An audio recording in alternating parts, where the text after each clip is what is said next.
me on? All right. Now, usually it is my pleasure and privilege to introduce the speaker, but this speaker today needs no introduction. He is like a member of our family.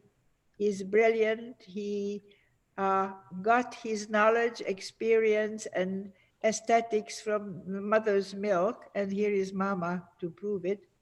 And parents, being the foremost dealers in native art, have taught him by the time he was just very young how much to respect, love, and cherish the native art. And so, James Trotta-Bono, get on with the show. Aw, what an introduction. Ava, thank you so much. And it's such a pleasure to be here with everyone.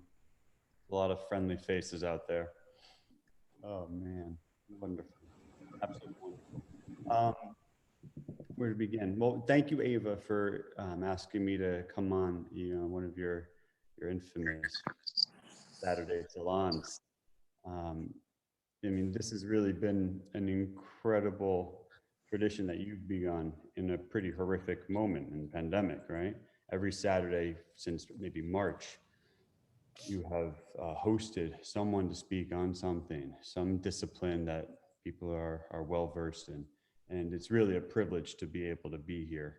You know, let me think. It's been, Ava, I don't know if you remember or not, but one of the first times Ava ever heard me speak, I got up and I was in front of a crowd in person, not on Zoom, and I kind of blacked out, and I don't know what I said at all. And then I remember after the event, I went up to Ava and I said, "Ava, how did I do?" And Ava said, "Oh, honey, you were terrible." And it was true. I was terrible. At least that's what everyone else said. But about a month later, I had another opportunity to speak. And it was a similar topic. And I spoke. And then after the event, I went up to Ava and I said, "Ava, how did I do?" And she said, "Oh, honey, you were wonderful." And I smiled. She said, "But next time, get out of the seat and stand the F up." Ava Haller, you're beautiful, and you're always so encouraging, supportive, and pushing everyone around you. You know, you're a champion of every single person on this Zoom, whether you know her or you don't. She is championing on your behalf, and it's special to be here. So let me think a little bit about what I'm talking about, and we're thinking about Native American art, Native American contemporary art. And it's been really, really fun to go through this process right now and to select artists and to select artwork that is very compelling to me in the moment. And, I think we have a lot to share, and it's going to be a bit of a tour de force. So I hope everyone can handle that. I think you all can. I was raised around Native American art and culture. My parents, as Ava so elegantly described, they are specialists in the field, and I've had an incredible opportunity to be exposed to Native American and Indigenous art and culture from the very beginning, out of the womb. I remember going around and being in Native communities, going to archaeological sites, going to active communities, going all over the place. I remember, seeing rituals. I remember seeing ceremony, just flashes of it, but I remember it. I've had a wonderful opportunity to engage with collectors, with dealers, very, very eccentric people. I have a lot of stories around that. But this upbringing really afforded me a diverse look at culture and living and being open-minded. And it stuck with me throughout life. And it's really informed how I look at art and how I look at contemporary art, modern art, ancient art. It doesn't make a difference. I look at it all with this lens of animism, actually. And animism is a really interesting topic. Animism is kind of a spiritual religious underpinning to all indigenous community, anywhere in the world. It doesn't matter if you're in Australia, here, South America, it's all animistic culture. And animism means that everything is imbued with spirit. Doesn't matter if it's a rock, if it's you or I, the food we eat, a mask to do a ceremony, or a war club to take your enemy down in battle.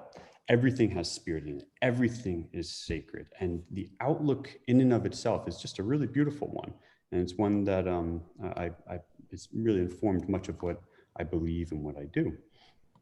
And so, going back, and I have these flashbacks of when I was a child and being in different, pueblos, seeing ceremony. And then a couple years ago, I went to, I was in Santa Fe for Christmas, and some friends who were, very ingrained in the community there took us to Nambe Pueblo on Christmas Eve. And it's a small little pueblo, not too far out of Santa Fe. And I remember going with my family, and it was dusk. We arrived, we parked, we started walking into the pueblo, and there was a large open space, and we would see these huge bonfires. And the sun was setting there, and then all of a sudden snow started to come down, and there was smoke coming from the bonfires, billowing out actually, and the smoke was intermixing with the snow, and it was this really special moment, and it felt like everything, the whole world had stopped, and we were walking in.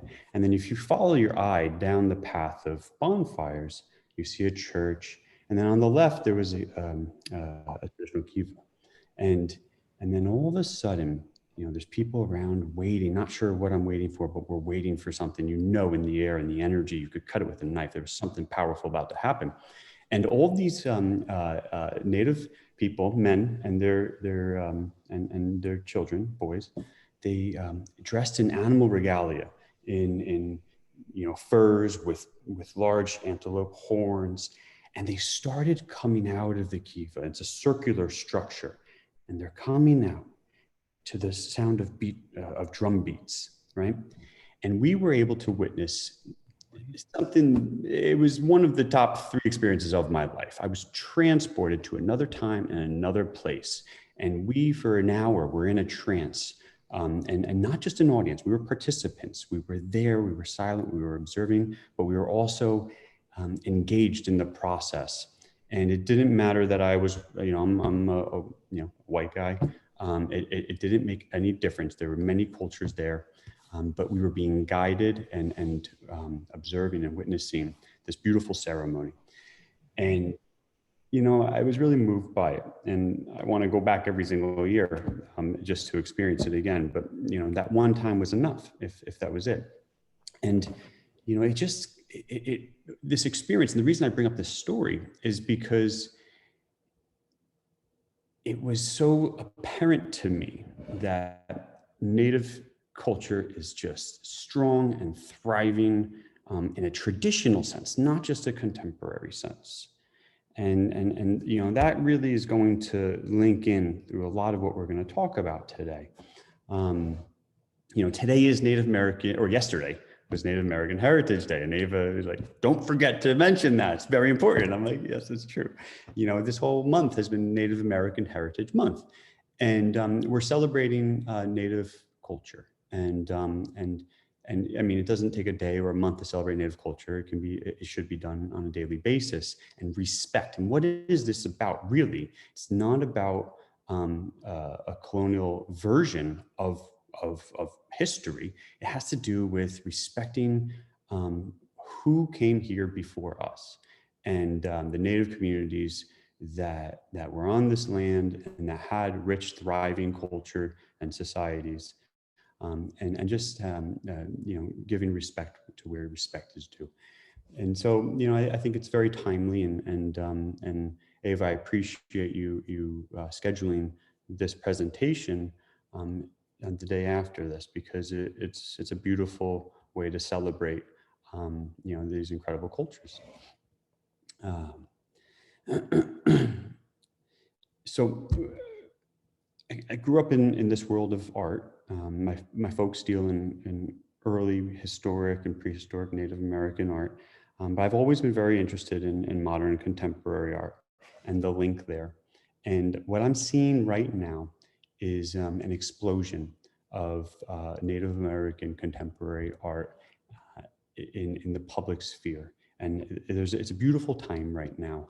I think people are primed and ready, coming from the pandemic, and in pandemic, we have the opportunity to really reflect and to think about what's important to us, and to slow down. And in my conversations, I'm hearing everyone saying, "Oh, I really want to connect with myself. I want to connect with nature."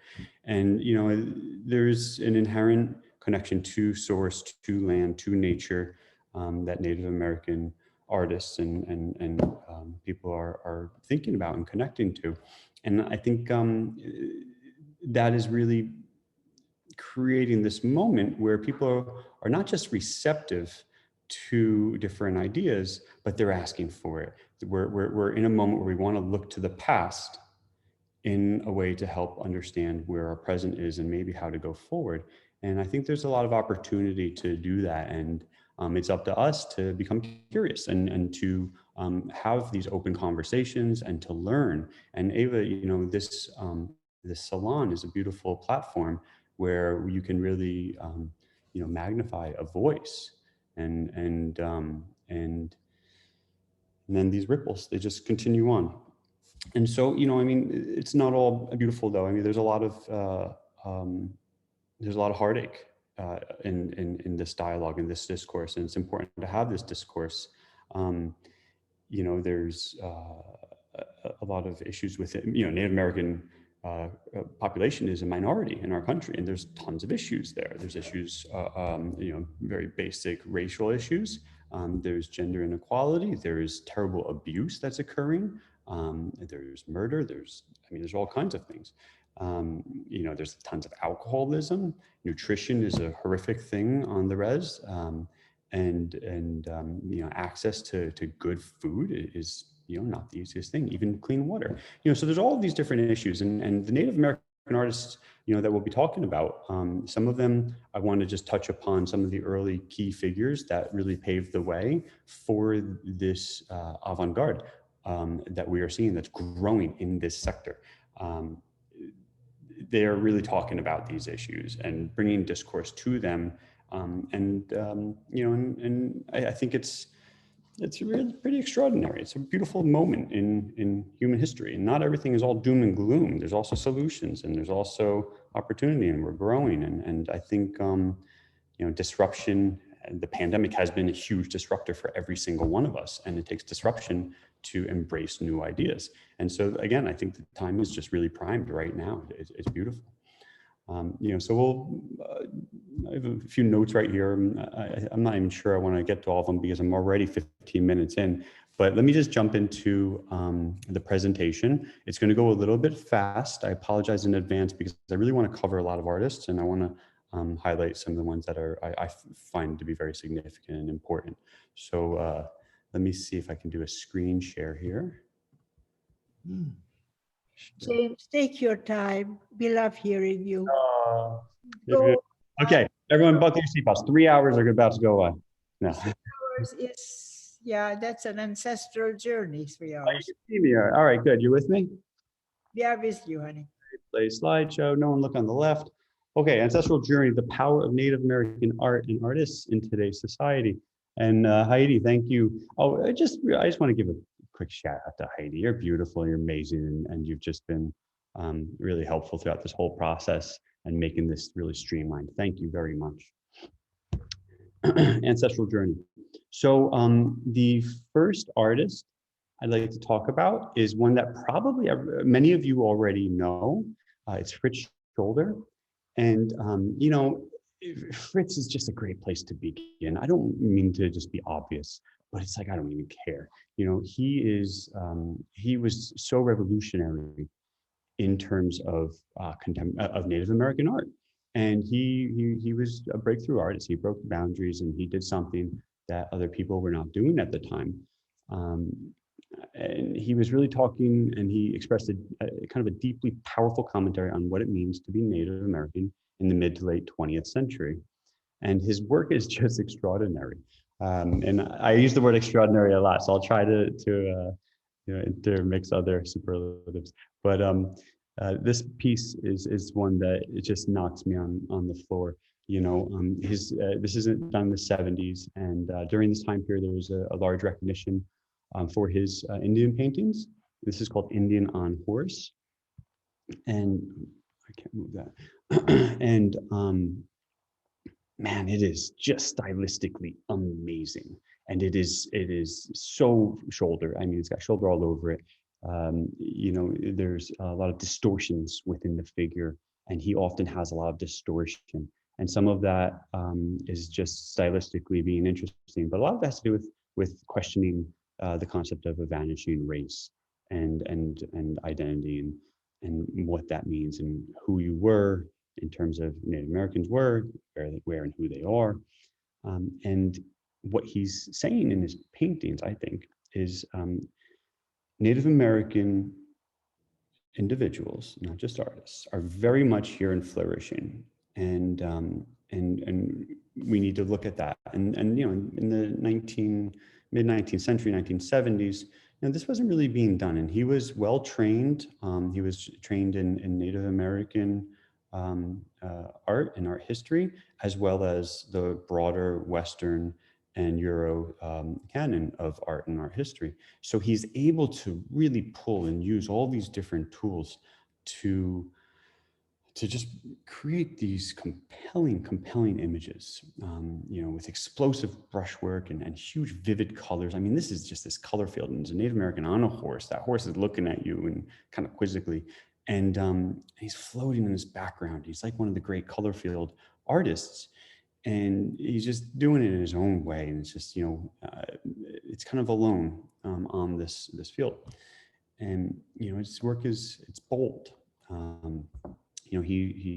He's known for his painterly qualities. He's known for his strong color. He's also known for being a bit of a pop artist. And here, Indian with Beer Can is an iconic painting. And, there's a grotesque component to it. Again, that distortion that we see. But he's also really talking about alcoholism and he's talking about how alcoholism relates to Native American communities and how it's really disrupted the trajectory of life, among other things. Shoulder's paintings, they were revolutionary. They broke away from stereotype, and he forever changed the concept of Indian artists. And it's really important to really start with him because it launches. And there's a few others that we'll cover. Here, this is a great work by Shoulder. It's called Indian at Gallup Bus Depot. And, there's a lot to unpack here. This is in the Booth Museum. And there's, again, just great color. He studied Fauvism and loved color, loved painterly technique. But the imagery here, it's thinking about, the hunting complex and Native men. They would go out and they would hunt, and they would that would be an activity on a regular basis that would create sustenance for their family, and that disappeared. And so now we're in a bus depot, and we have a native who's actually wearing a cowboy hat, which is interesting and fun within and of itself, and he's leaning against an arcade game. And it's almost like this concept of cowboys and Indians has been turned, not a concept, this reality of cowboys and Indians, but also a concept, has been turned into a game, into a card game, an arcade game. And there's a transformation that occurred here. And I love with the rifle and those little stars, they're like pow, pow of the rifle. And the lines, these color lines, it's all symbolism, right? The yellow, the red, the black. This all has to do with animistic culture and religion, with the upper world, with the lower world. And those pow-pows, they're not going, they're strong and they're powerful, but they're not going anywhere.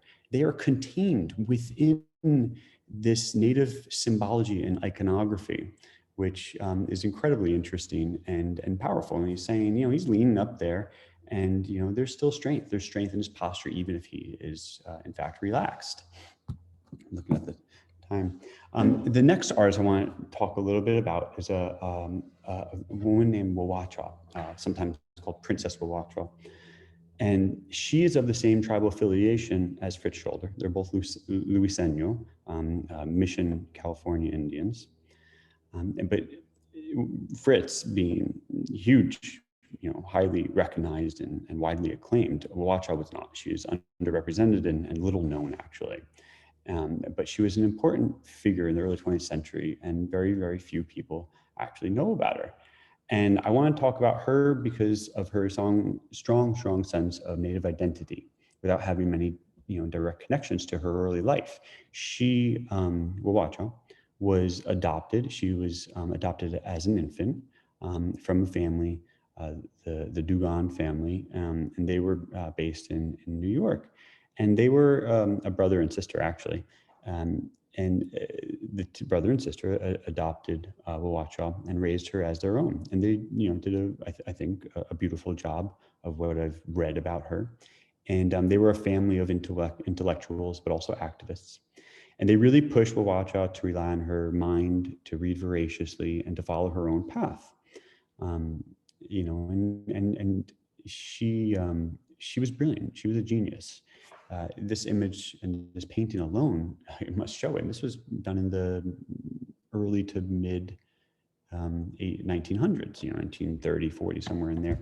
And Wawacha, in her work, she's talking about ancestry a lot. And it's really interesting because she didn't grow up in a Native community, but she identified deeply with this particular ancestry. And so, this really compelling image is just showing, all this communal knowledge, ancestral knowledge. I love the bird coming. That's actually like a pigeon from Greenwich Village, but it also, represents these avian mythological thunderbirds or creatures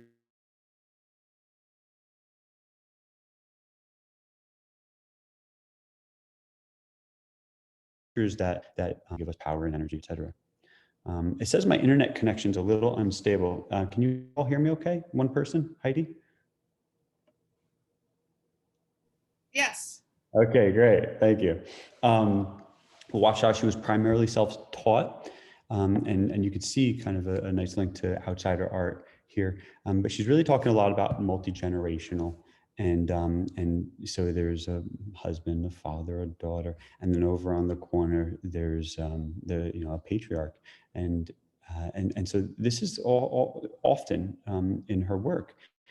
And she has this link to the past, and that she's learned about. And she was involved in, she grew up in this family, and they were activists, and they were very much activists upon Indian and feminist affairs. And Wawacha, she was an ardent early activist on behalf of Indian and feminist causes. And I think that's really important because, I mean, this is a woman in the early 20th century, a young girl, actually. In her teens, she gave a meeting at the Astor Hotel, sponsored by Carrie Chapman Catt. And so she was, fighting and rallying others on behalf of Native causes at a very early age.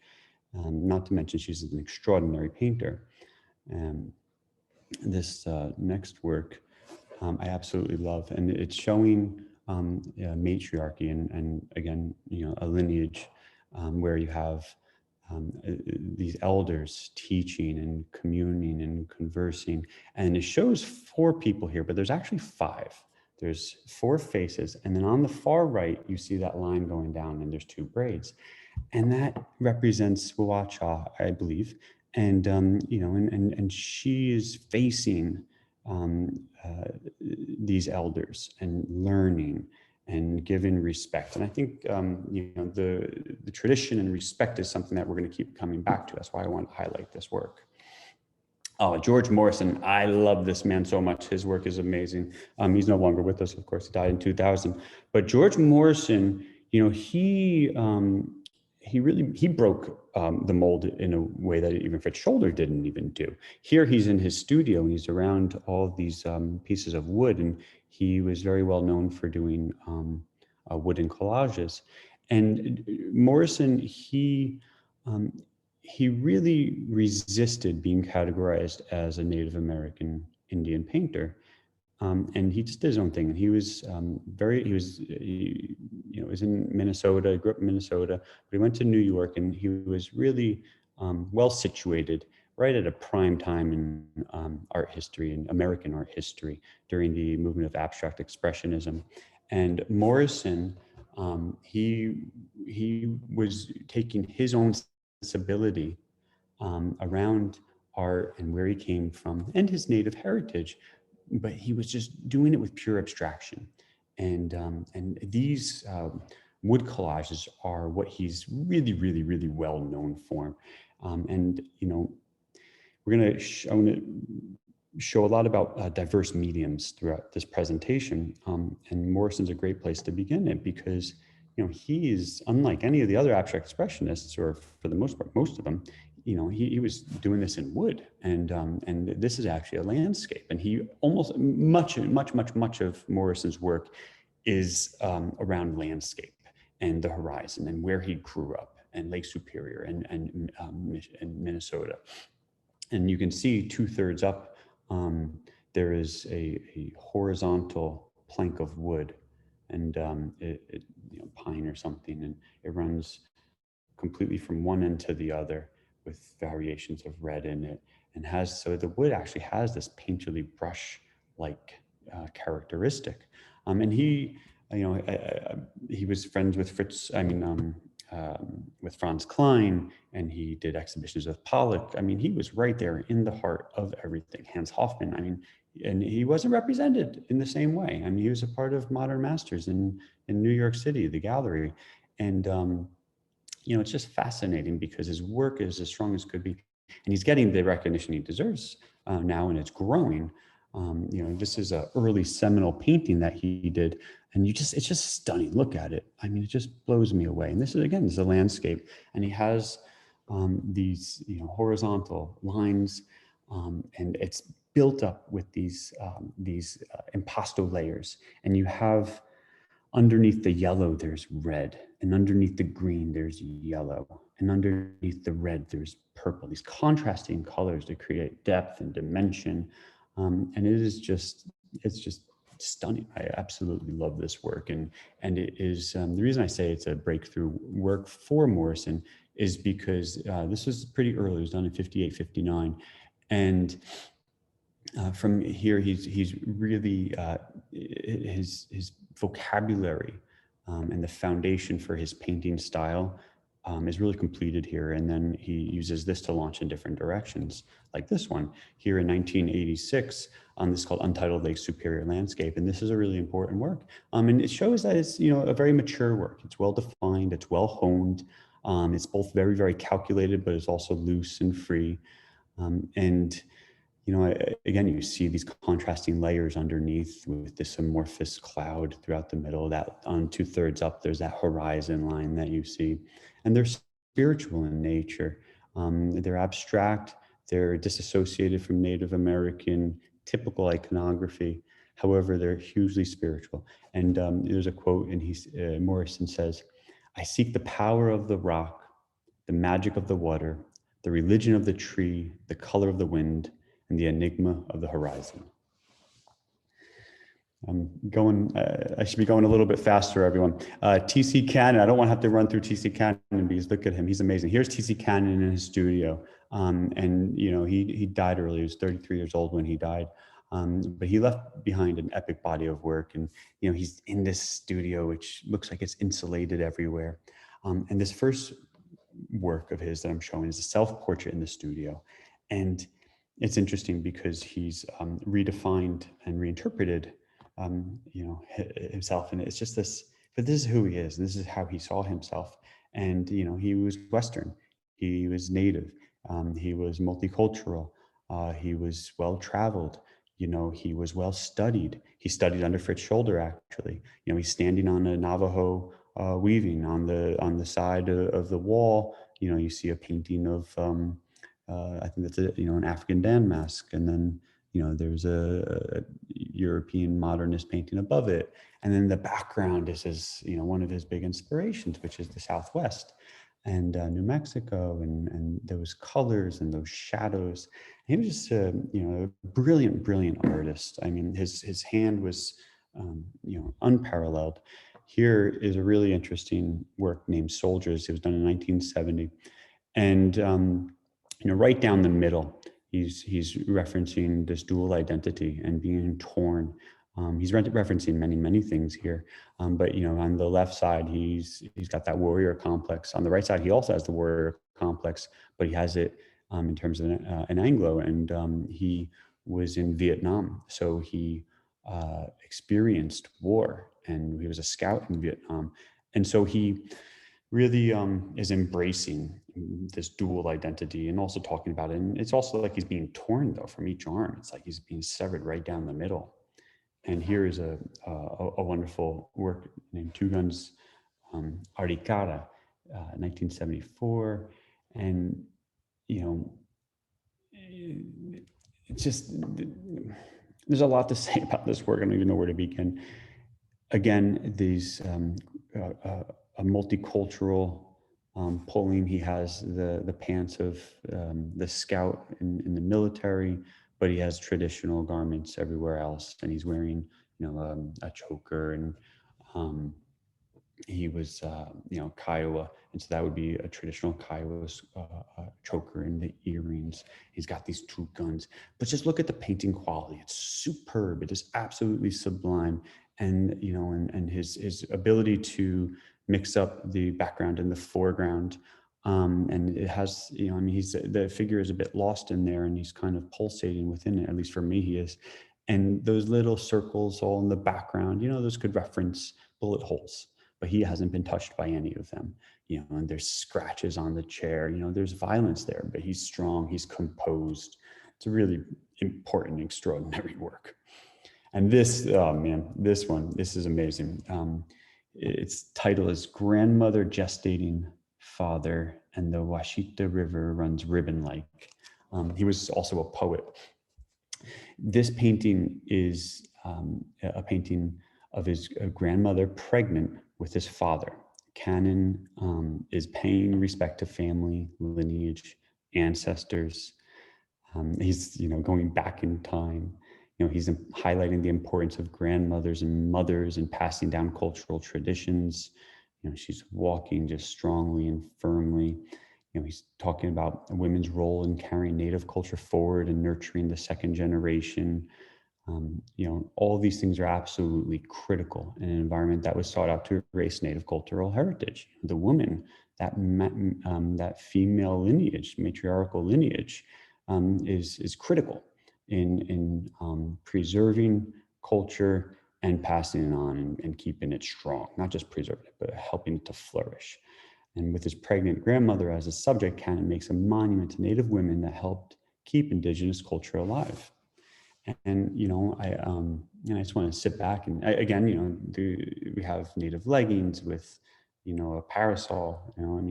It's walking between and on both lines of culture, and but really celebrating womanhood and that matriarchal lineage. And that I think that's a nice segue into a contemporary artist named Jean Quick to See Smith. And I spent a lot of time on those previous artists because they really did pave the way and open us up for these contemporary artists that we're going to go through next. And Jean, she's amazing. She this work right here, I See Red. This is the first work that was ever acquired by the National Portrait Gallery in Washington, D.C. And this just happened like a year ago. And, and that's fantastic, right? I mean, the portrait gallery is filled with, Eurocentric, portraits of queens and, all kinds of portraits throughout time and history. And here, look at this mixed media portrait representing, Native Americans in a general sort of way. And you have a target as the head with arrows as the feather headdress, and there's newspaper clippings by the neck. It says "Destroy the myth," the Redskins Super Bowl champions. I think the Redskins just changed their name, right? I mean, there's a lot here to unpack. And Jean, she's thinking about, sorry guys. Jean, she's really thinking about, again, what all these artists are thinking about. What is it like to be Native in today's time period, and where are we coming from? She's also very interested in earlier artwork, and this is a Southern Plains ghost dance shirt, and this was done in the 19th century, and my folks would be beautiful people to be able to explain this in more detail, but I just want to reference just the sheer beauty of the artistry, how old it is. This is an anonymous artist, but we look at those thunderbirds, and those are power symbols for this culture. And here, Jean is referencing things like that, right? She's in the image on the left. She's showing a thunderbird up toward the chest and the buffalo, and this is kind of a joyful image. I see it. It's hopeful. There's anthropomorphic figures walking all around the perimeter of this dress, and it's very hopeful, and it has to do with just continuing on and wrapping ourselves around tradition. And then the one on the right is kind of doing the opposite. It's darker, and it's got a skull grabbing the garment at the bottom and pulling it down with worms and archangels. And there's pop culture references. There's a little Mickey Mouse hand on the left pulling. And it's really interesting because, there's a dichotomy at work here between hope and despair, and both are very much prevalent, and that's okay. There's nothing wrong with that. It's actually important. This is a wonderful piece. It's huge, absolutely huge. I saw this at the Custom House down in New York City, a leg of the Smithsonian. It's called Trade Canoe Adrift. It's just a wonderful work. A canoe is a mode of transportation that was integral in many Native American communities. And within this canoe, it's like a safe haven, and it's holding all of these figures, ancestors, community, animals, and it's almost like an ark. And it's traveling who knows where, but it's safe, but it's also in fear. And it's multicultural. I mean, we have, on the left there's a face that's more Northwest Coast, and then in the middle, and and it's just, I think it's very powerful work.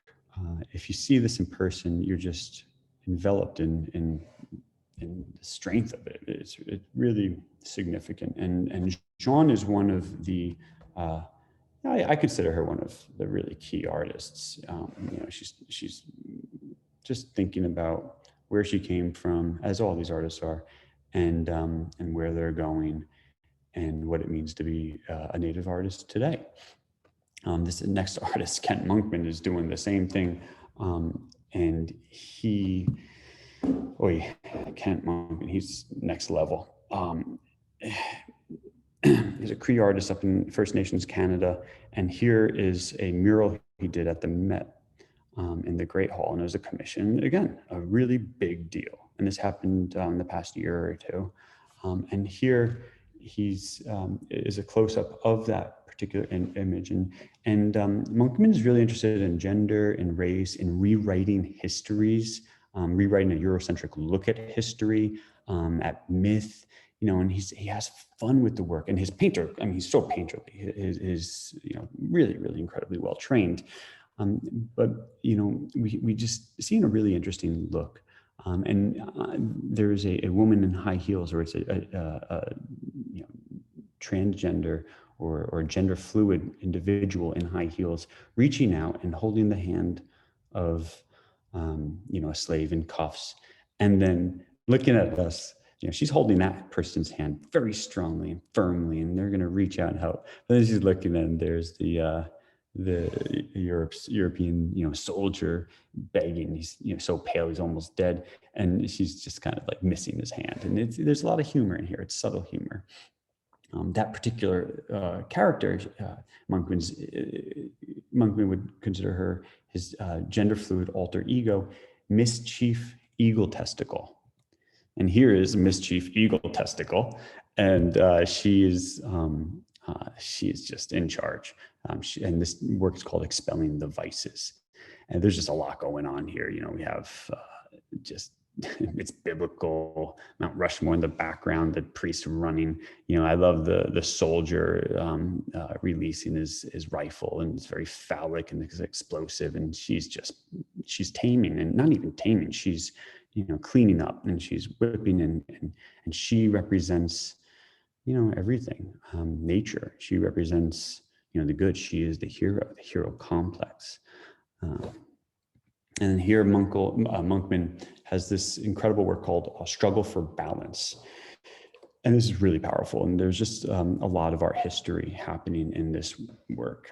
And, you know, I think the underlying pin is men have overcompensated on the masculine, and it's very destructive in nature. And, you know, it's all tied to this, you know, violent nature of abuse and addiction and masculinity, and much of what our culture is seeing today. And, you know, I just want to highlight a few things in here. It's like, you know, you have these guys, there's three of them wrestling down this figure at the bottom of the screen.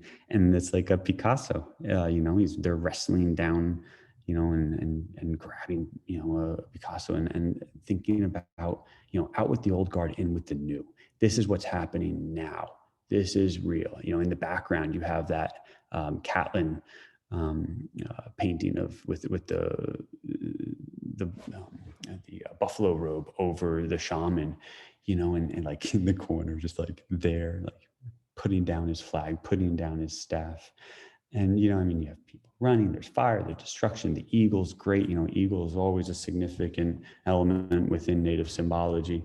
You know, there's archangels, and then next to the angel, there's an ancestor with a peace pipe. And so it's just a lot of really interesting things, but it has to do with a commentary and a discourse on life today, culture today, society, the destructive nature of it, and then saying, you know, out with the old and in with the new. Preston Singletary is the next artist I'd like to talk about. Tlingit, Alaska Native, and you know, Preston is a glass blower, and here is this immaculate raven rattle, and this is a Tlingit raven rattle. It's a very traditional tool and religious device, spiritual device for Native Northwest Coast people, and it has all to do with animism and transformation. And here on the back of the eagle, there's a shaman, and he's going on a spiritual journey. And this work is directly related to, you know, its predecessor. And this is an example of a Northwest Coast raven rattle from the early period, about 1780, 1820. This came out of the Brooklyn Museum. This was in a very important collection named the Terasaki Collection. And here, you know, it's just an exquisite work of art. And this has everything to do with form and function. The form is precise, and the function is to have healing and ritual and ceremony, and to bring people on transformational journeys, and to bring whoever's in attendance on a transformational journey. And when I say transformational, here, you know, we have this raven rattle, this raven with the sun in its mouth, which represents bringing life to the first people. And on the back is a shaman. The shaman is the individual in the Northwest Coast who can commune with the upper world, with the spirit realm. And the shaman is communing with another avian creature through the tongue and sharing a life force. And, you know, it's all intertwined and interworked. And they're literally going on a spiritual journey into another realm.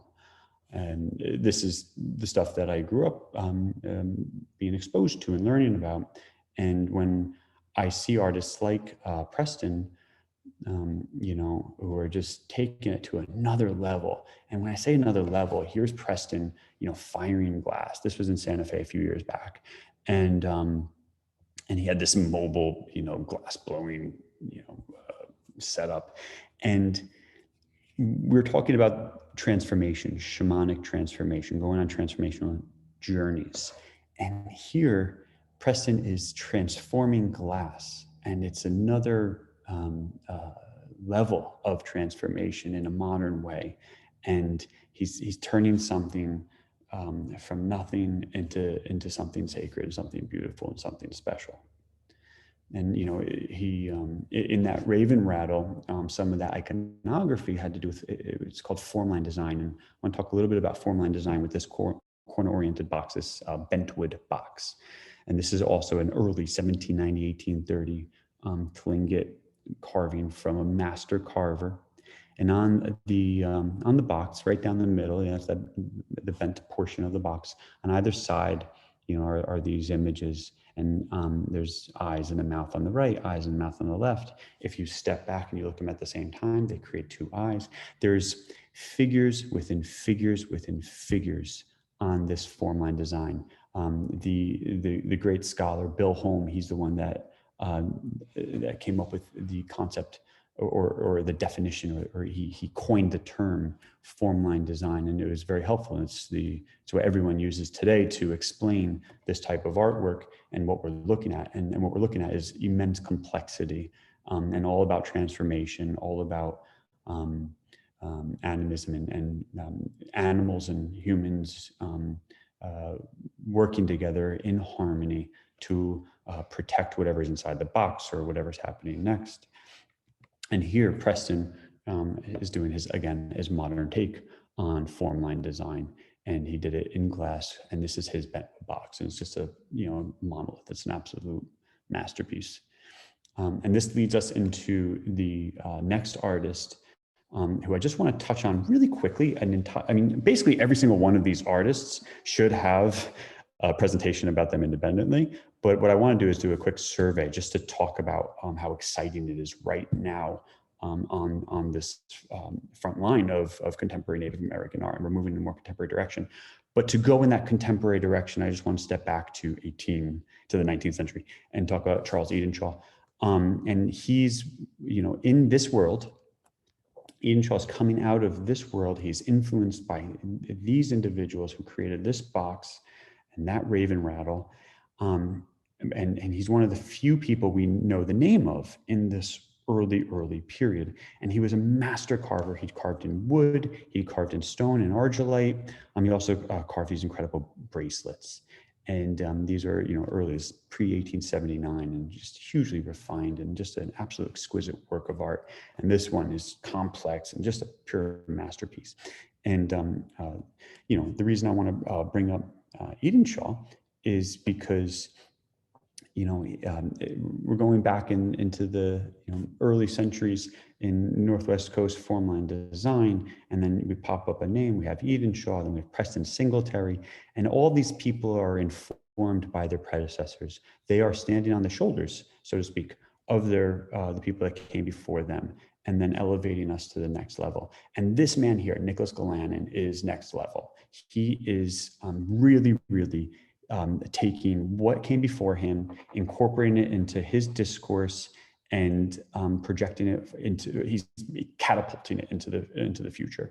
And Edenshaw was working on those bracelets. Here, Nicholas Galanin has these handcuffs, and he carved traditional formline design into Tlingit design into these handcuffs.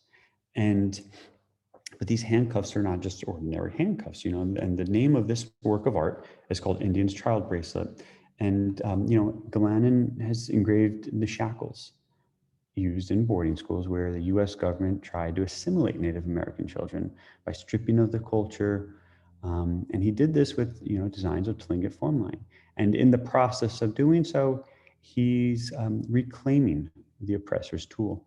And, I just want to step back and take a second for this, because it's, a masterful sculpture. It is, it is completely loaded with history and with major issues that Native American communities are facing, and not just, not back in the day, but they're facing now. And here we have an image of traditional Northwest Coast totem poles. They come from Haida village of Maasai. And totem poles are a very dynamic sculptural tradition. They represent particular clans, ancestry, lineage, animism. Everything is transformed in and out of one another, and place. And they really give a strong sense of place. And here Galanin is creating a modern contemporary totem pole, and he's doing it. Much of it is happening with traditional techniques, and this is just a in situ shot of him working this pole. But I do want to note that although I don't have a finished image here, he was a masterful carver, is a masterful carver, and they're just extraordinary works of art. He's really talented. But the reason I have these totem poles, the traditional totem pole, then this one that he's showing great respect to, and he's working it, and it has meaning, it's imbued with spiritual connotation. But we go to here. This guy he's really amazing. I think it goes like this, gold. And here we have a totem pole that's been chopped up into firewood. And why would he do that? Well, this is not a totem pole made by a Native American. This was made in the Philippines, and he bought a few of them, and he created a work of art out of them, and he chopped them up into what they are: meaningless, worthless pieces of wood that you can burn. And he created an installation, and the installation is beautiful. So he's transformed something that was meaningless into something that's extraordinary, something that is special. And here, that sense of transformation that he's pulled from his ancestors, and he is very much using in his everyday practice as an artist. I was just recently told a story. He also does these wonderful transformation masks. And I was recently told a story where he bought a transformation mask, again, like on eBay from the Philippines, and had no animism whatsoever imbued in it. And then he broke it up into kindling. He broke it up into pieces, into kindling wood, and he made a fire out of it. And on top of the fire, he roasted a fish. And then he transformed something absolutely meaningless, something worthless, into something sacred, into sustenance for him, his family, who knows who. I'm not sure who ate with him, but that's a cool experience. And then he's also a performance artist, so he videotaped the entire thing, and I have to go research it and find it. Here, Marie Watt, is a beautiful segue from ancestry and totemic devices, totem poles. Here, Marie Watt, she is creating her own form of totem poles. And she's deriving her information, her practice from, just as everyone else, history, proto-feminism, indigenous principles. She believes that, we are received in blankets, and we leave in blankets, and blankets have memory in them, and they tell stories. She discusses her work. I just want to quote her here. She discusses her work and says, "The work in these rooms is inspired by the stories of those beginnings and endings, and the life in between.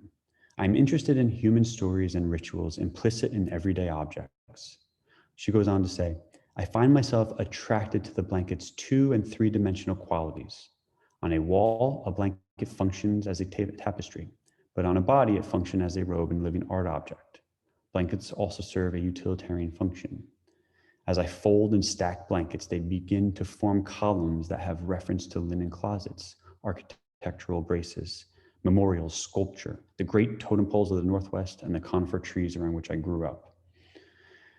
In Native American communities, blankets, they're given away to honor people for being witness in important life events, in ritual and ceremony. And, there's a great history of blankets.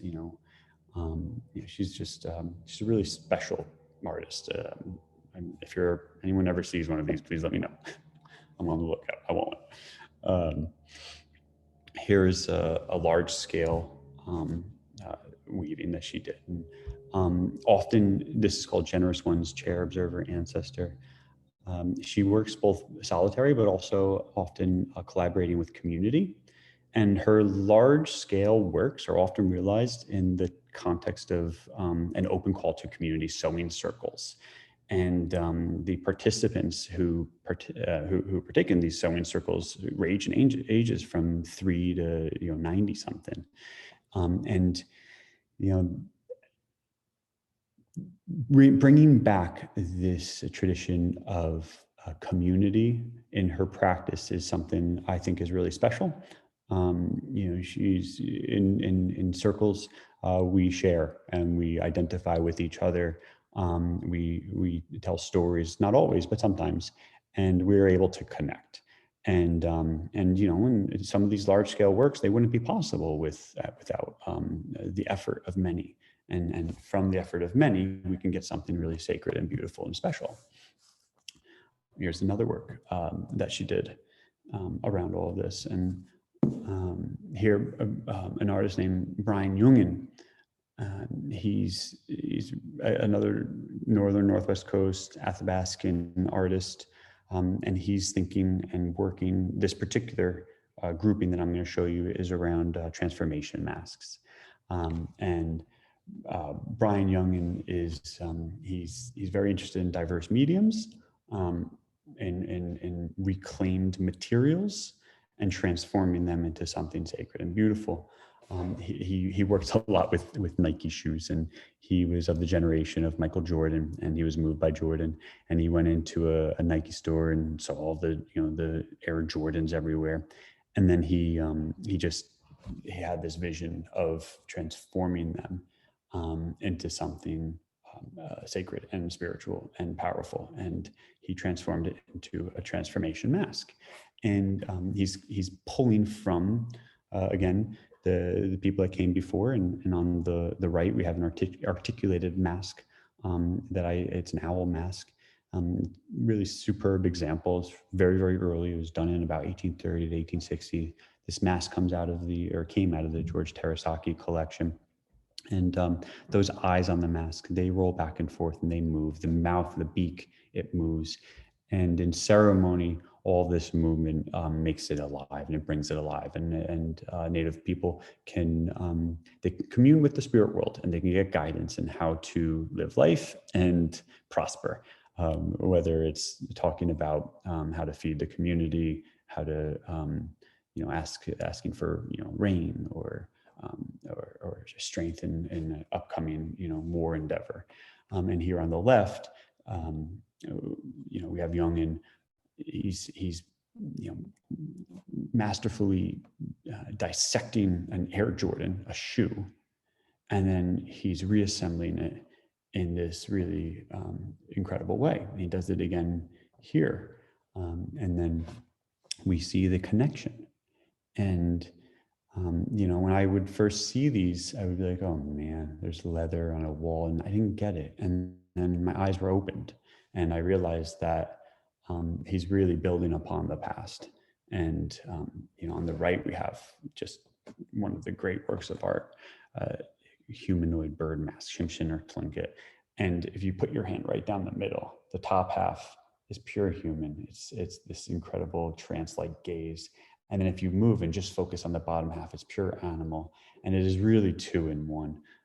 Beautifully carved, masterfully done, really early. Again, this is out of the collection of George Terasaki. Here we have an artist named Christy Belcourt. And, she's beautiful, amazing. She's celebrating history, iconography, tradition, the feminine. She's transforming materials. She's progressive and current in how deeply traditional the inspiration is coming from. And the inspiration is coming from pieces like these. The left is a woman's hood, on the right is a fire bag, and both of them have these floral motifs, these regenerative, natural motifs that are prevalent in Native American early iconography. And they're protective. They're all about source and observing nature around you, and then revering it. They're about growth. They're about healing. they're considered patterns of power. And here she's taking those patterns of power, which were beaded onto that fabric, and she's doing it with paint. And she is taking the time to create these, you know, masterful depictions of her traditional iconology. Here, this really, and she works big. Here, this work is it's a little bit more recent, and you can see it's more modern, and she's doing the same technique, but she's just I think she's excelling. She's really, you know, just elevated her practice, and her voice is really clear, and she's, you know, paying homage to the people that came before us. She's celebrating the feminine, and she's doing it in a progressive new way. And, you know, and it's very spiritual. I mean, you have the roots going down into Mother Earth and the cosmos above, and the birds. I mean, it's a beautiful, beautiful, beautiful work of art. David Bradley is a really interesting artist. He's very funny. He excels at humor. And this is an exhibition that was done at the Autry Museum here in Los Angeles. My dear friend Amy Scott, who's the curator and one of the directors there, she put this on, and she's brilliant. She's been championing Native voices and contemporary Native voices just fiercely. She's doing exhibition after exhibition after exhibition. Right now, there's an exhibition there called When I Remember, I See Red, and it's about Native California artists. It started up in, I think, Sacramento at the Crocker Museum, and now it's down here. And unfortunately, in pandemic, no one's allowed to go. But she was really sweet and was able to give my buddy Tony and I a nice private tour of it. Anyways, I'm digressing. This is about David Bradley, and you know, he's funny.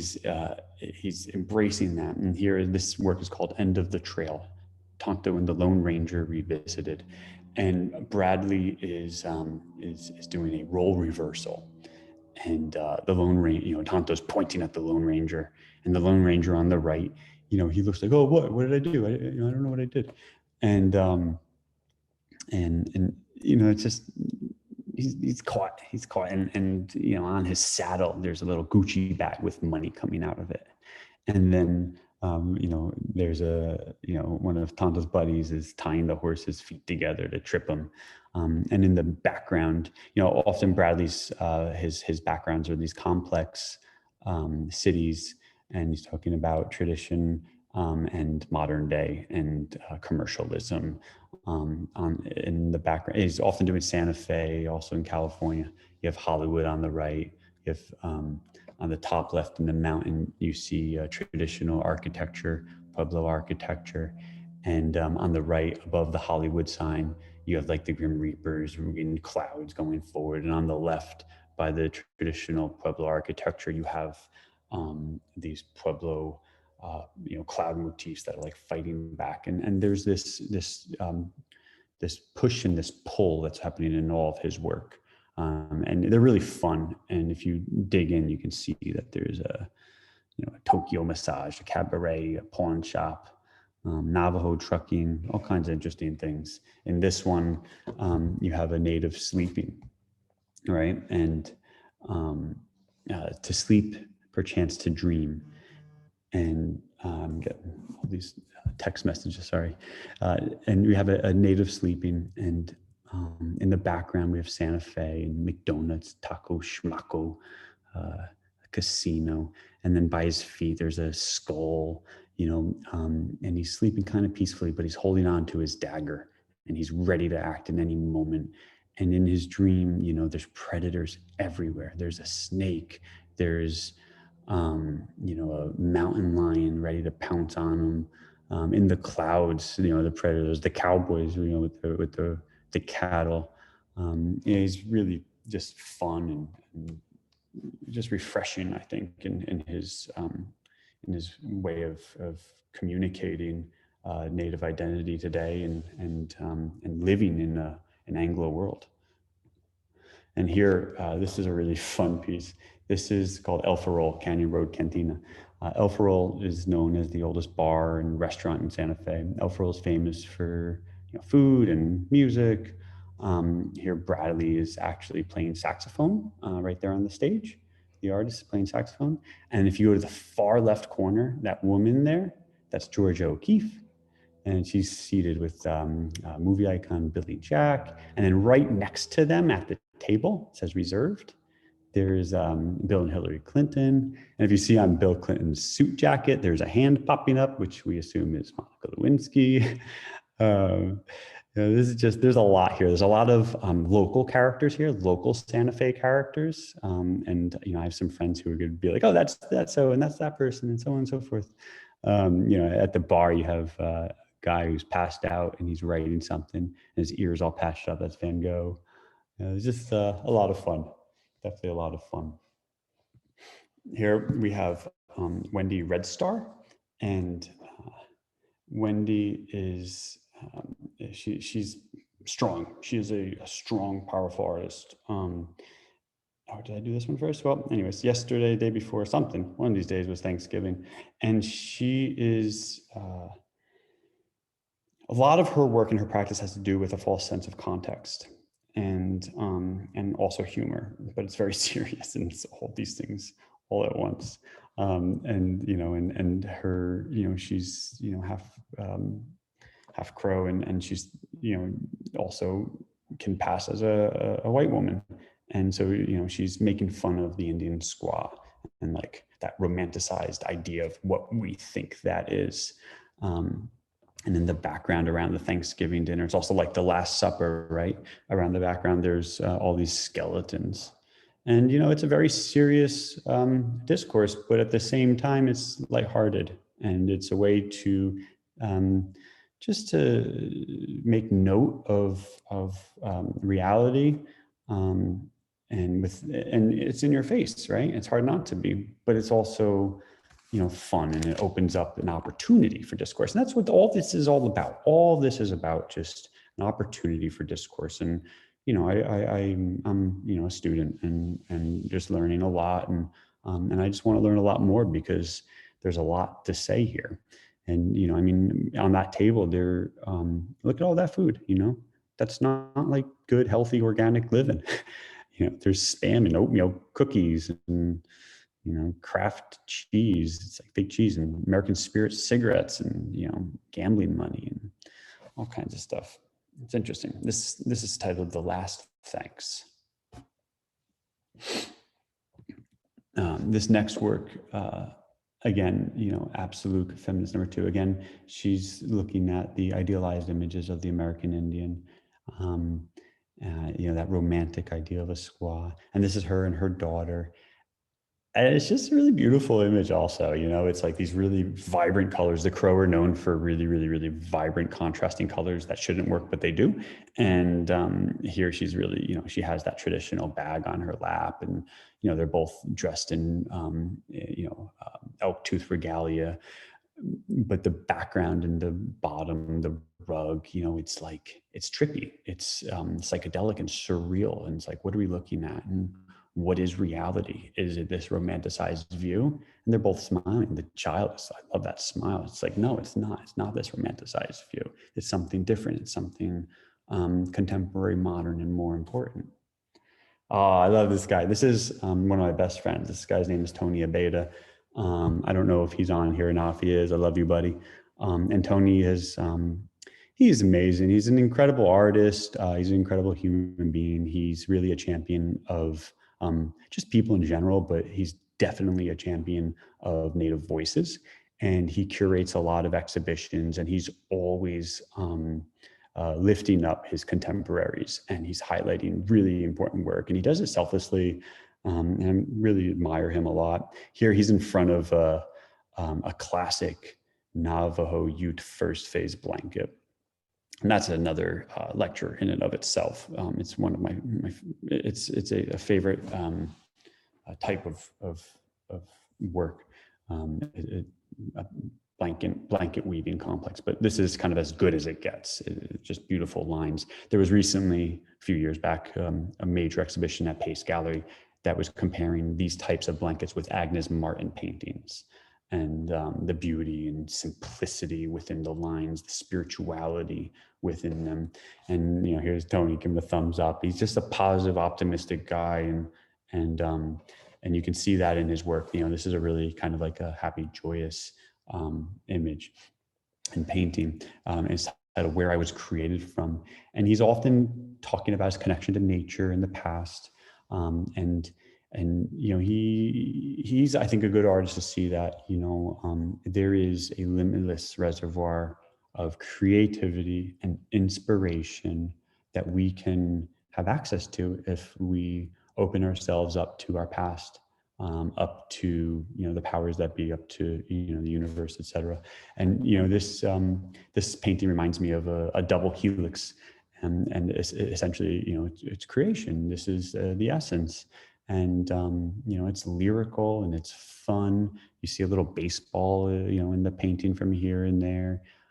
There's anthropomorphic vertical lines on the top in many places that are Navajo prayer stones, which medicine men would use. So there's this real link and connection to his Navajo ancestry. He deeply identifies with his Navajo roots, and he really uses it in his work. And he's just an extraordinary painter. He's he can paint figurative, he can paint modern and contemporary and abstract. This work is called Seeds Dispersing. It's a really powerful piece, and each one of these kind of joyous little figures, the black ones and the white ones, they represent seeds that are dispersing. And he says that this references his people, Navajos, and how Navajo came from source, and they then they moved all over the state, the country, the planet, it's the diaspora, and every single tribe has had a diaspora, and that diaspora has taken them into cities and all over the place. But in each and every one of those places, they're representing their community, and they're doing it with a lot of them, or these people are doing it with pride and with elegance and with creativity and with fun and humor, and really bringing a lot of value to society. Here, Tony's in the studio working on a really incredible body of work called Angry Planet. And Angry Planet is, he's really well known for his landscapes. And he has this great stylistic approach that is just quintessential Tony. And you see his paintings anywhere in any museum, and it's a Tony Abeta sky or a Tony Abeta landscape. And here he's just taking it to another level, and he's talking about environment and climate change. And he's not really doing it in a dystopian way, even though it looks ferocious. He's also not doing it in a way of critiquing, what we're doing and drinking out of plastic bottles. But he's simply just observing that there are more forest fires, and there's beauty in nature, and nature is doing what nature has to do and is compelled to do. And he is he's representing that and showing it in his artwork. And here is one of my favorite pieces of these tornadoes, and they're violent and they're powerful, and they're just absolutely beautiful and stunning. And just those Tony skies, I just absolutely love them. This next artist is a good friend of Tony's. Her name is Cara Romero. She's amazing. I like her a great deal. Her and her husband Diego are just a tour de force of native artists. They're really like celebrity artists in Santa Fe. She did this great exhibition or whatever in Palm Springs, Palm Desert. Road to Coachella, what's behind these billboards lining the 10 freeway. And these billboards, they were all over, I think about a year ago, maybe two, I think it was a year ago, for Desert X. And Desert X is an art installation program, a sculptural program in the desert. And you just go out into the desert and you see these artists who have created these extraordinary installations and in the middle of nowhere, and then they take them down. And I think this was maybe right after the movie Three Billboards Outside Ebbing came out, and Cara was she was able to do these monumental works of art, and she's really an extraordinary photographer. She has an incredible sensibility. She has a real connection to her feminine side and to her traditional native roots, and to as well as living in an urban setting. And she her identity very much informs her photography, and she blends fine art and editorial photography. It says she was, this was shaped by years of study and a visceral approach to representing indigenous and non-indigenous cultural memory, collective history, and lived experiences from a Native American female perspective. Oh, jump in a little bit too quick. I lost one. It's just beautiful. The land is beautiful. I find her work to be really hopeful, and especially this body of work. It depends. It's not all hopeful. Some of it's, like drowning, but this body of work I find to be very hopeful. And I think we need a lot of hope, here, even, this urban setting of these beautiful little Native children. And it says no wall. And it's just you want to smile, but it's also like a very serious message. And she's she's elegant and masterful in her execution of photography. She's well studied. She's well versed. She knows what she's doing, and she has something strong to say. And she's really recognized significantly. She's in every major exhibition that comes out on Native American artists. Jerry Peters Gallery represents her. She's doing great things. She's married to this man, Diego Romero, and I really love his work. I have a video here, but I'm going to have to pass it, unfortunately, because we're running a bit out of time. And Diego is he's a potter, and he does these very traditional potting techniques, and then he paints on top of them, and he does his own really interesting, fun, lighthearted, cartoonistic interpretation of just myth and current events and hero complex. And he's coming out of this really interesting world of Mimbres pottery. And this is not one of his pieces. This is a piece that was done between like 850 and 1100 AD. And this came from the Mimbres people. And this is out of an exhibition that artist Tony Berlant he curated here at LACMA. And Tony Berlant's a contemporary artist, fantastic, and he's a scholar in many different forms of Native American art. And Tony did this exhibition called Decoding Mimbres Painting, Ancient Ceramics of the American Southwest at LACMA. And just the iconography is amazing. This is what Picasso was freaking out over. And here I'm pairing Mimbres pottery with Diego's contemporary interpretation. And it's just really fun. He's doing something totally unique and totally interesting. And I think he's having a great time with it. He's also, and it's a great way to translate important issues. Like, this one is just beautiful. She's reading a magazine and Coach T. It's about, desire and what we want, and a lot of collectors desire these things. And like we desire, a woman or a man or whatever we're attracted to. And, and he's doing role reversals also. Here's like an astronaut from the future who's clearly a native, coming back down and taking a white woman. But it's fun. And it's not like it's tongue in cheek. It's not like in your face. Oh my God, I'm struggling to take this on my palate. Instead, it's engaging in this dialogue in a really lighthearted and enjoyable way, and celebrating traditional techniques of pottery making and painting, and just building upon our ancestors and where we come from. Emmy Whitehorse is a fabulous Navajo artist. She is innately Navajo. She's deeply in the spiritual realm. She's all about mark making and this landscape. And this is kind of like a Southwestern landscape. And she has these, beautiful abstracted works that, you can just stare at and get lost in for days.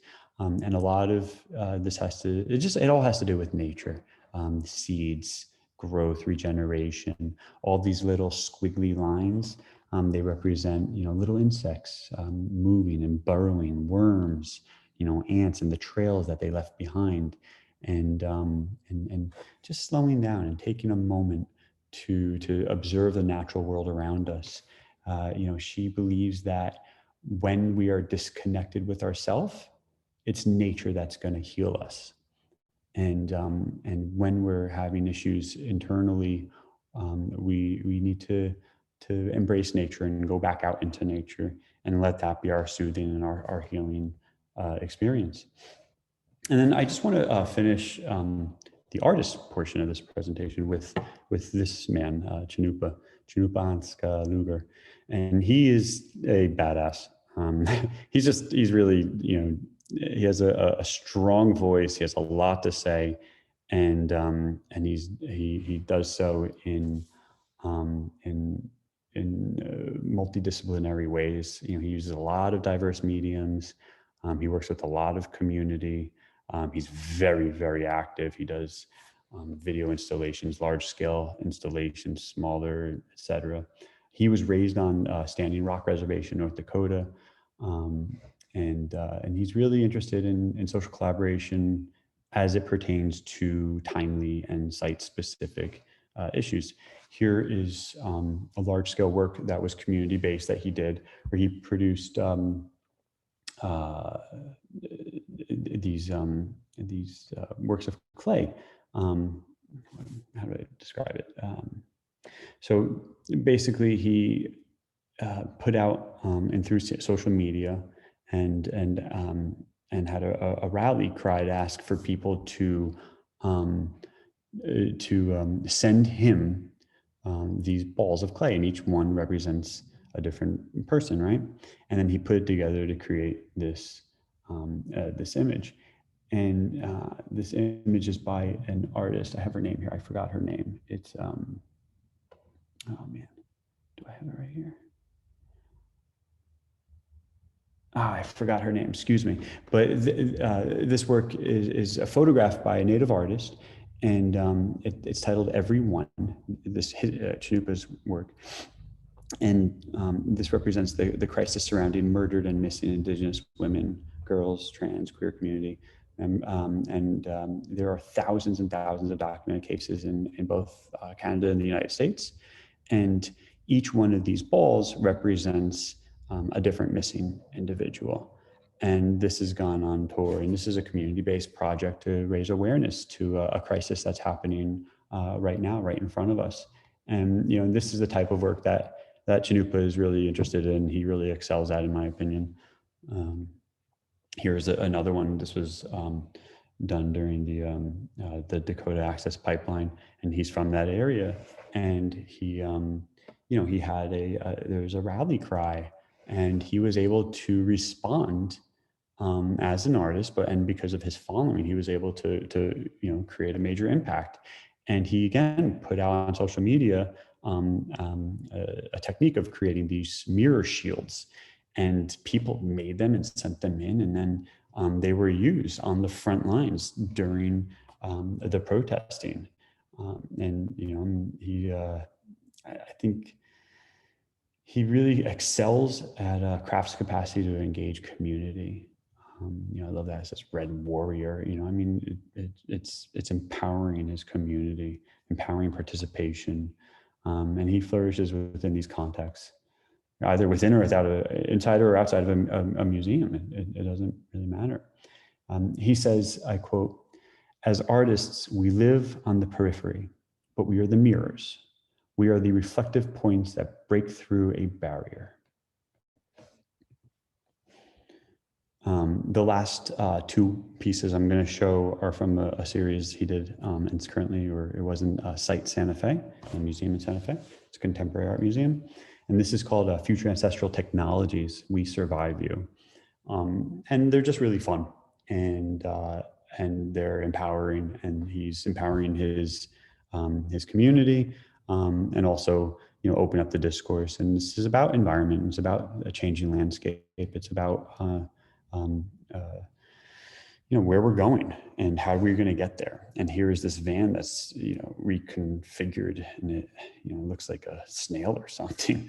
And it has these, leaning off are these masks. And then here's the last piece is, a teepee, and it's on a wall in a museum. But those poles in the corner there, they're practical. You can actually use this teepee and you can put it up. It's coming out of, tradition, and it's very modern. And those, lines and color fields within it are just stunning and visually powerful. And imagine this in a field, it would be even more so. So yeah, that kind of is the end of the presentation part of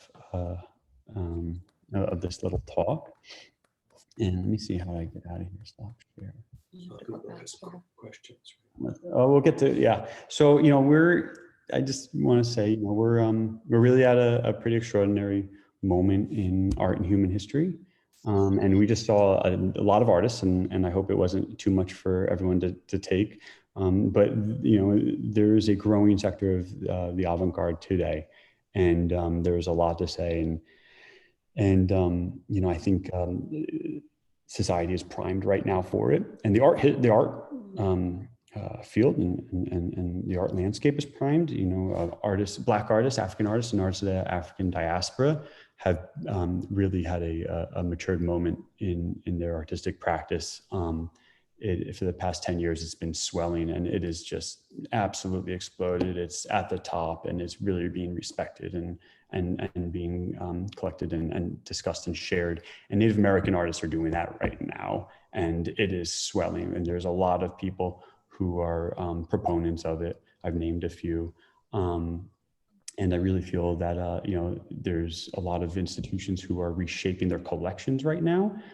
They're developing in really interesting new exhibitions. Collectors are really coming out to the scene and collecting with vigor. We're seeing a lot of long overdue recognition and support. And it's a beautiful opportunity and time right now to be interested in this work. Oh, stop share. Sorry, guys. So I'm back. I thought I stopped share a long time ago. I just want to thank everyone and thank Ava and my family. I think my girlfriend's on there somewhere, maybe. Martha, where are you, baby? There's just a lot of people who have paved the way and given me a lot of resources and information. My bro's there. Hey, bro. Yeah. So I'd like to open it up a little bit to Q&A if anyone is so inclined. Wow, thank you, James. It was great. You did a great job. Thank you. You're very welcome. I know we went over, so I'm sure everyone's a little thirsty and hungry. No, I'm sure that everybody's inspired and happy and delighted. Hal, did I have your finger up, your hand up? Why don't you Yes, yes, you did. I just want to say that I'm a photographer and very involved with the art world. I was an art director, and I'm enthralled by your presentation. It just blew me away, and it sort of introduced me to a whole world that I didn't know of. And I knew traditional Navajo art and other art which I loved, but this is such a wonderful presentation. I really appreciate it, and thank you so much. And if it would be possible to get a recording of it, there's some friends in Arizona who are very much involved with the Navajo and the Apache nations. I'd really like to share this with them, if that's I'm possible. delighted to send out the recording. Heidi, our Zoom master mistress, is very, very helpful. So just let us know that you would like to have a copy. And I'm sure, where are you, my love, Heidi? I saw you just a minute ago. I'm here. Okay, so there is Heidi, and she will. There we are. So just Thank you. know what you need, and whoever would like to have this Yeah. magnificent lecture. Oh my God, we learned so much, and there is so much to think about in terms of artists we never heard of, art forms we don't know, uh, appreciation, knowledge, and respect for tribes, for native people, for all of those whom we need to celebrate, recognize, acknowledge. And if you are young enough yet to collect art, collect the art, have it on your walls. There was a couple of them towards the end that reminded me of Paul Klee. And I was going to say, how much is it for sale? Could I meet the artist? That would be very I nice. can answer all of those questions. Just email me. I can even, There's so much. Email on the chat or something? Pardon? Could you put your email on the chat, please? I sure can. Let's see if I can multitask. You know, Ava, thank you for saying that. And you know, there's a lot of really interesting people doing incredible things, and we're going to see a lot of it, especially now that you're attuned to it. Just open up, you know, a newspaper, and you're going to see an exhibition. You know, you get an email blast all day long. There's also an organization here in Los Angeles, if you happen to be Los Angeles based, called the EAC, the Ethnic Arts Council. And there's Feely there. Hey, they're a fantastic organization that I'm a part of, that is really interested in kind of all things Indigenous, but old world, new, and the discourse between it. And there's really great programming and you know, special tours with museum curators and directors. So the EAC is a really interesting resource. I'm going to put a couple things in here. I want to mention that I know Tony Berland. I'm very friendly with his brother, and I've had lovely chats with Tony. He's an amazing guy. Info at tvcontemporary.com. Info I have a question. at tvcontemporary.com. Hi, Kim. Hey, how are you? Nice Hey, to see you. hi. This was a wonderful presentation. So could you give us a little bit of a perspective on the market for this contemporary Native American art now? I would love to. It is exploding right now. Let's say it's at the early stages of an explosion. You know, I actually see my buddy Tony Abeda there. He and I talk about this all the time. Tony, hey buddy, love you, man. I he and remember you. Yeah, we talk about this pretty regularly, and he has been, you know, just saying to me for years and years and years, just wait, you know, collect it, blah, blah, blah. And I have gotten very involved, and he's, you know, he's kind of my mentor in contemporary Native American art. He's really schooled me, and we've just seen some great things together. But we're seeing price realizations both privately and publicly that are exceeding all records, and you know, I mean, those are from just about everyone that I showed in this presentation. And if they haven't now, then they will, you know, tomorrow. The landscape is moving in this direction. The art world and you know, history is, you know, I mean, the spotlight is on minorities, people of color, indigenous community. You know, I mentioned the African artists and artists of the African diaspora have had, you know, extraordinary success as of the past 5 or 10 years, and really, you know, the past 2 or 3 has just been mind-blowing. And Native American art is really primed right now, and it's more than it's just primed, or the culture being primed, really. It's happening, and you know, recently I've just seen a lot of great auction records, and I'm bidding at auction on things, and I'm not even getting them, and I want them. So you're talking about right now auctions online that are. Oh yeah, absolutely. Yeah. Online right now, there's private exhibitions, and it's still early stage. I mean, in relation to the art world, it's very early stage, but trajectory is raising very quickly. So it's kind of a really beautiful moment right now, and not just monetarily is it a wonderful place to invest in, but the information is that we're seeing, and the discourse that's happening is important. It is, I'm using the word avant-garde. It is a growing sector of America's avant-garde. And much of that is because Native artists, you know, they've had to deal with issues really really strong social grievances against them for so long that it's just their vocabulary is all about these topics that are important to all of us, and climate is a big one, right? And I mean, Native artists and Native communities are really, really in touch with nature and spirituality and respect. And I think we just need to shut the hell up and listen to more diverse voices in general, not just Native. You. Kim, you're awesome. Thank you. Any museums which specialize in native art? Yes, many. Actually, a great question. I mentioned the Autry Museum here in Los Angeles. They're doing some really interesting things. LACMA is very interested in Indigenous and Native American art, more older, but they're coming up. Crystal Bridges Museum.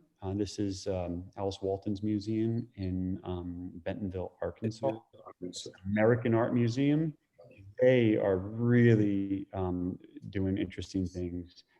They had an exhibition called Art for a New Understanding. It was Native Voices, 1950 until now. And that was a pretty important exhibition. And there's an important book that came along with it. The Whitneys really paying attention. The Met, they're starting to pay attention. Minneapolis Institute of the Arts. There's many institutions, and furthermore, directors and the curatorial teams are not just being pressured to diversify their collections and to present exhibitions that are more current and more diverse, but they're interested in it, and I'm taking it to this level. They can take it a hell of a lot further. James? Yes. I was going to ask you to describe the piece of art behind you. I love that question. Because it is not by a Native American artist. On the other hand, I do see her hand up. So if that not native Indian artist would like to say something, we would welcome Lekha Singh. Oh, wonderful. Well, thank you. And that looks great behind you, James. I just wanted to ask a question about most of Native American art was regarded as craft rather than art. And now it seems like there's a move towards regarding it as art. And I was wondering how that move came about and what's going on in that, because a lot of it, especially the blankets and the hand woven things and the hand drawn traditional stuff or the woodcraft was regarded as craft. Lekha, that's a fantastic question, and I want to answer it before I give a little tour of the space here. I think a lot of it has to do with what voices are heard. Native American, and early in the presentation, we went over 4 20th century Native American artists that, and there was many more. I'm just highlighting 4 important ones that people might recognize. Fritz Scholder, T.C. Cannon, George Morrison. And these artists were respected in their time as being important artists and important fine artists. But the culture is and media and who's reporting on these things are the ones that dictate the music, and the music makers have to change, and those music makers have changed, and they're more open, and so these voices are getting more attention than they previously did. And there's it's not that they're just popping up out of nowhere. It's just they're getting the recognition and the support that they've always deserved. But it's also that the practice is really stepping up. So, there is a lot of craft that was involved there. But, there's in today's artistic field, and there is a much more multidisciplinary approach, and medium is changing. And Native Americans excelled at diverse mediums, from clay to weaving to both, wool as well as, plant life. To natural pigments, stone carving. I mean, it goes on and on. I mean, when a Native American killed a buffalo for sustenance, they didn't just take the meat. The skin was removed and tanned for clothing, which was painted for ceremony. The bones were used. Everything was used. So Native Americans have a history of using materials in diverse ways. So I think since we're seeing in the current artistic landscape more materials being used, that also is opening up a lot of opportunity for Native American artists. And I do want to give a quick tour of my studio. I meant to do this at the beginning of the exhibition. Yes, please do. We are very eager to see the piece behind your back, actually, to start there. So the reason I want to show this is, it's not, this presentation is about Native American art, but, it's not just Native American sensibility that is one that is more needed today. It's diverse voices. And this is by that beautiful artist that was just speaking, Lake Singh.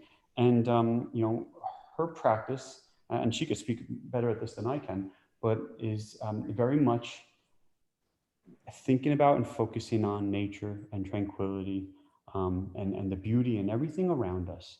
And that directly relates to this presentation and how Native American artists are inherently looking at the nature around them and being in tune and in sync with it. And we need, I believe, I need more peace and tranquility and hope. And I see, and these are very important large scale works. I don't know if you guys can see them so well. That's 8 feet by 12 feet. It's all encompassing. And when you're in it, it's as if you're walking through a field. You are in nature. And here, these other, I can't really see. I hope this is okay. Yeah. We should have better light. Yeah, it's the daylight. Here's an important work by Mexican master Rufino Tamayo. And I don't want to spend too much. There's a collection of Zuni fetishes that is growing, both contemporary and historic. So there's a lot of exciting things happening here. I can't wait for pandemic to pass, so people start congregating and getting out of the house and coming to visit. James, we're all welcome to visit. Greg, how are you, my friend? Buddy, I want to say hi to you and your parents, and I want to thank the host because I'm so delighted that I showed up for this. It's been a revelation, and also significantly, I'm trying to feature my little prehistoric stone collection. You sold me my very first piece. I had always been intrigued, but it seemed I was intimidated by how long it would take me to master any knowledge of it. And your friendliness and your utter unpretentiousness welcomed me into the booth. And you sold me the very first one, the Southern Northwest Coast pestle. And since then, it's just, grown. And the stuff you featured tonight, incredible. I mean, so many of the artists, just fantastic. And I have to be brief because I tend not to be. But the one thing I thought was, there's so much about the different things and all the disenfranchised and stuff like that. And everybody is now being, getting turned on to so much stuff, and you have to really dig for it. But tonight you showed, I was totally, I expected it to be good, but I was blown away. And I was reminded of this thing that always rung very true for me. They said, there's 3 classes, the upper class, the middle class, and the lower class. And they seldom mix. But there's a 4th class, the artist class, that moves freely through all of them. And I found myself thinking about it tonight, because these artists who are Native Americans and of the diverse regions and tribes from which they came, which are as independent from each other as they are from the West, European dominant culture, is that artists move freely through all cultures. that what I recognize in the stuff I've seen tonight transcends. It's just eloquently said. Thank you, Greg. Really you're beautiful. so welcome, and thank you. No, it's great to see you, man. I saw a few more hands up. So would you just speak up if you want to, whoever you are, because I don't know if I still see the same hand. Yeah, this is Feely. Feely. Want to say a few words. Hey. So James, as a fellow board member, I am just bowled over by your presentation. And in fact, it was so good that I would like to invite you to present for the Ethnic Arts Council to so if you don't mind being stolen from Eva's wonderful, I guess, salon, we'd like to put you public into the rough-hewn world of people who will zoom in, zoom out, and so forth. So that's fun. You know, Thank you. That'd be a pleasure and a privilege, and I can't say no in front of all these people. Yes, that's right. I got you. But also, Feely, you know, the whole issue really is that the salon is not a vanity place. It's a place for exposing, relating, combining, and creating. So if our artists or our presenters create other liaisons, we just feel very happy, very proud, and very delighted. This is our 40th Saturday that got started by 6 of my friends to have dinner together virtually, and it has grown to a large number of friends who have created relationships with each other, and that makes me feel very, very good, very happy. And also each week we all learn something.